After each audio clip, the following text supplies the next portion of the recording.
bunch of fucking losers. Fucking Rocky is your hero. The whole pride of your city is built around a fucking guy who doesn't even exist. You got fucking Joe Frazier is from there, but he's black, so you can't fucking deal with him.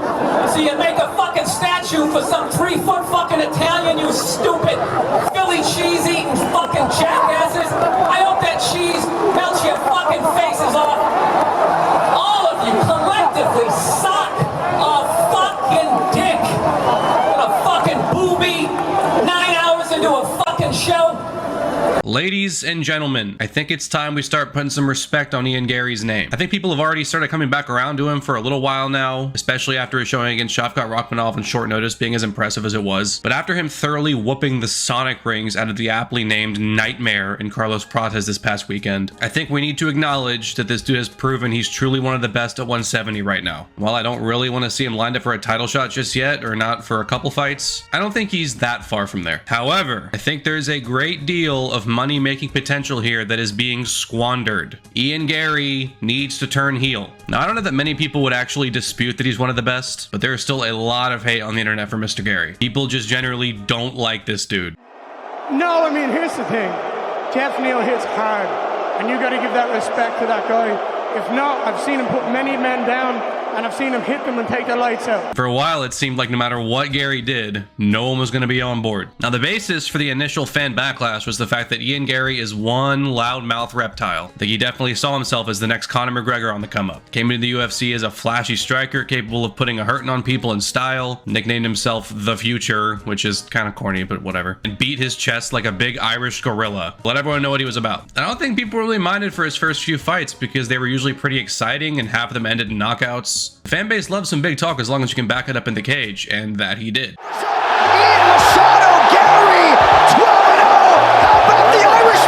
But I think the first sign of things going a bit sour for him was when he decided to be ultra hyper aggressive to Neil Magny of all people.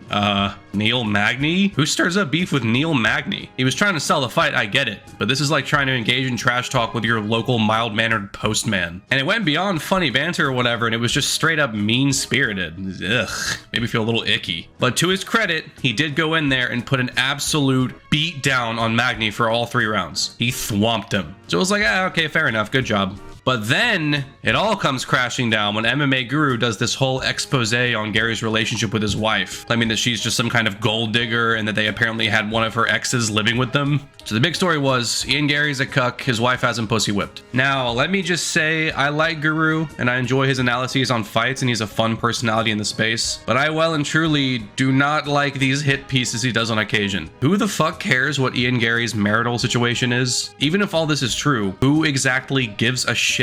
A lot of people, apparently, because the wave of hate levied at Garry's growing forehead while his next fight drew near was palpable. This is where it went to shit, truly. Garry clearly was not prepared for this level of vitriol, not just being volleyed at him, but also towards his wife and child. So in response to all this, he deletes every comment section on his Instagram and hides. Yikes. Okay, here is my actual problem with Ian. I didn't put any stake in the shit being said about him, but his response to all this was a catastrophic fumble. He was already a growing name in the UFC, but this story made him the biggest thing in town for like a few straight weeks. Especially because his fight was approaching. When you're all loud and braggadocious when things are going well, there's an expectation that when things maybe take a bit of a turn for you, you'll keep that same energy. It would have done wonders for Ian Garry to take this opportunity to go full heel. Just embrace it. Tell anyone and everyone who will listen that has some shit to say to bend over and tell them where to shove it. Tell them all to go touch grass and kick rocks and whatever else sad people are supposed to do. This is what he should have done, but instead, he hid from it. He clearly came into the UFC wanting to be someone like McGregor that the vast majority of people at the time loved, and just wasn't really up to the task of playing the guy everyone hated and would pay to see lose. Fucking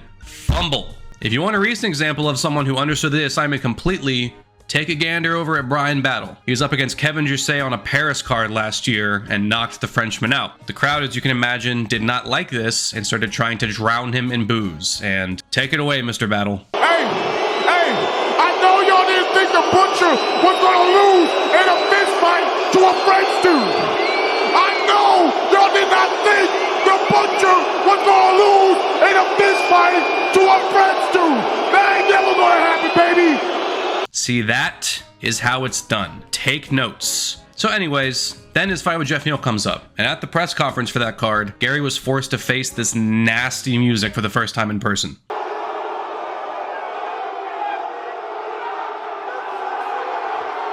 Going. Every single one of you is talking about me. Every single one of you is here to see me. He clearly looked very uncomfortable in this setting and kept trying to be broskies with Jeff Neal to prove to the crowd that he didn't deserve the scorn, which is funny because back when this fight was booked for the first time before falling through, Garry was walking around with this shirt. Similar to the Neil Magny beef, this was very bizarre. But fine if you're gonna go that bad guy direction, but now he wants to be all nice with the guy? Lame. Keep talking your shit, don't stop now. And what's worse is that fight was absolute dog shit. The pressure clearly got to Garry as he knew if he lost this one badly, he would never hear the end of it. So he did his best Leon Edwards impression and just skated around the cage to ensure a safe victory. It was balls. Had he gone in there and put a statement against Neil, put him to sleep or whooped his ass for 3 rounds, then gone on the mic and told the crowd to all go fuck themselves, he would have shut everyone up handily. And to pour salt on the wound, his subsequent fight with MVP was no better really. Really tepid, really boring. Not much action. So not only was he not talking his shit like he should have been, he wasn't really performing in the cage well either, which didn't help his case at all. He was just doing himself no favors. But in saying all that, I do think Garry has started clawing his way out of the pit he was in. He went in there against Shavkat Rakhmonov, the scariest guy in the division, and made him look very human. He lost that fight, but looked like he gave it his all. And on top of that, it was on 3 weeks' notice. And then he comes in on another 3-ish weeks' notice and takes on the other scariest guy in the division and puts on a pretty entertaining scrap where he looked levels ahead of Prates on the feet. Got kind of scary towards the end where Prates started inching towards a finish, but it just wasn't enough to snatch the victory from Garry. And surprisingly, the crowd didn't boo him this time. For the winner, by unanimous decision, the future, Ian Machado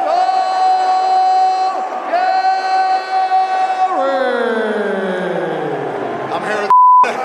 I'm here with your winner, Ian Machado Garry. Ian. Now, I've been ranting and raving over how much opportunity Garry squandered by not turning heel and making a show out of it, but at the end of the day, he's getting back some love from the fanbase by just going out there and giving it his all. He's letting his fights do more of the talking now. He does still talk his shit, and he's delusional as hell, but I think that's an indication that he's got his confidence back. A confident Garry is a dangerous Garry. It was the meek one that gave us those 2 stinker performances. You want this guy to be full of himself, but all I'm saying is, turn it up a notch! Just be an absolute son of a bitch. You were already doing that before and you were thus gaining notoriety. Be a fucking bastard. Embrace the hate. Absorb it like a bad press vampire. Then go in and do exactly what you just did to Prates. People are slowly coming back around to the guy, but if you were to kick it up a notch, he'd bring the eyeballs at rapid intervals. Lucas Tracy calls you leak stew, man. That ain't the energy you want to be putting out to people. You're not leak stew. You gotta be evil stew. Drink some of that evil elixir and come out swinging next time a fight comes around. Turn to the dark side, Ian Garry, or I fear no one will truly care.